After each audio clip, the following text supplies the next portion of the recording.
Hey gardeners, how is the garden growing? In today's video, we have a plant unboxing. I actually haven't done a video like this in a while, but Great Garden Plants sent me some plants to grow in my garden, which I am super excited to see what's in this box. So without further ado, let's just go ahead and jump straight into this video. Great Garden Plants is actually a phenomenal company to buy from. I have received some of their plants before, so I'll be leaving all their information in the description box below. Make sure to go check them out. Make sure to go support them. They're actually a smaller company, so I would highly recommend you to go check them out and support them because they do really carry a wide variety of different plants, and lots of them you won't find at your local garden center. So let's just go ahead and start digging into this box.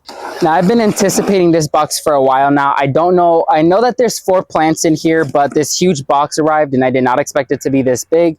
So first things first is the packaging. The box doesn't look damaged at all. The plants actually seem very sturdy in here, and lots of paper for it to be sturdy as well. So off the bat, we are already starting off on a good note. Although there is a little bit of soil out and about in the box, it is normal for shipping plants because they might be going through a lot of movement during shipping. So don't be afraid if you do see some soil in your box.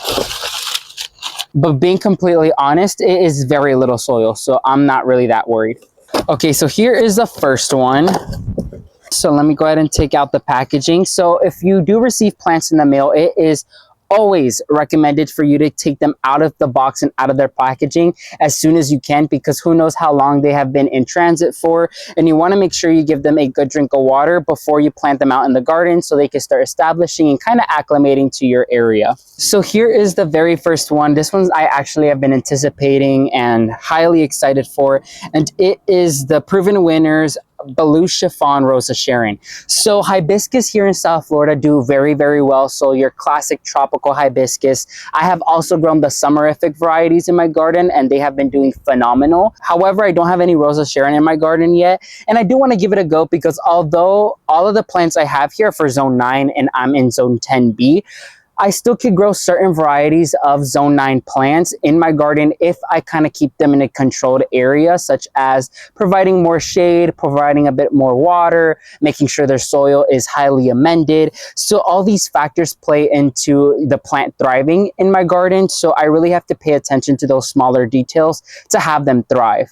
So a few details on the Blue Chiffon Rosa Sharon. Its hardiness zones are 5 through 9. It gets 8 to 12 feet tall and about 6 to 10 feet wide. It has medium deer resistance, and it's adaptable to most well-draining soil.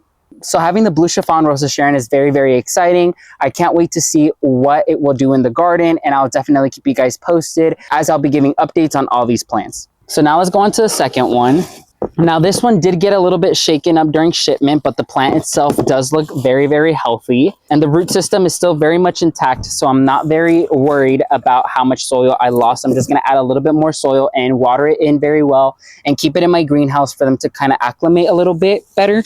Now this is the proven winners Warm-Hearted Ruby Camellia. Now I actually have a very positive experience with camellias in my garden. I don't have the camellia, unfortunately. It did not survive a transplant that I did when I extended the garden, so that's why I wanted to add another one. And since camellias are not sold here locally, I decided to go ahead and add one to the shipment because it is just a beautiful plant. A few details on the camellia is its hardiness zone 7B through 10.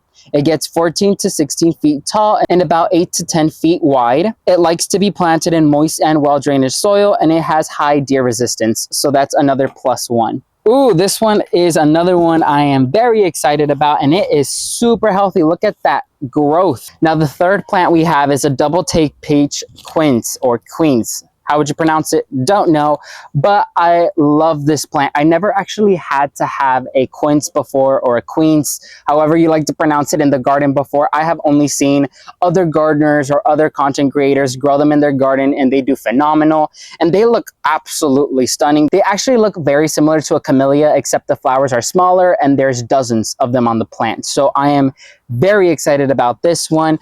So a few details on the double take peach queens is its hardiness zones is 5 through 9. It grows about 4 to 5 feet tall and wide. It likes to be grown in moist and well drainage soil, and it has about a medium deer resistance. So I'm very excited about this one. Once again, the plant super, super healthy. Can't wait to grow it in the garden. So this one did arrive a little bit wilted, but I think it's because the soil is super, super dry throughout transit. The other ones came in without any hydration issues or without any dry soil. This one's the only one I see that does have a bit of dryness to their soil. So I do think by just giving it a good drink of water, it will perk back up. So let's see. Oh, so there is no tag on this one. This one is the Midnight Express Redbud tree. I knew that.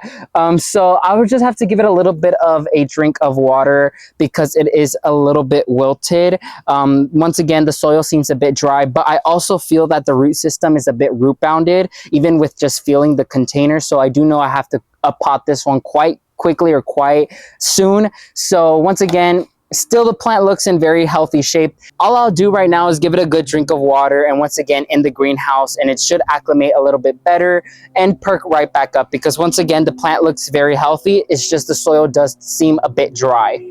So here we have a little tiny haul of my little collection of plants. Once again, a huge shout out to Great Garden Plants for sending these out for me to grow out in my garden this year. I am super, super stoked for all of them to grow in the garden.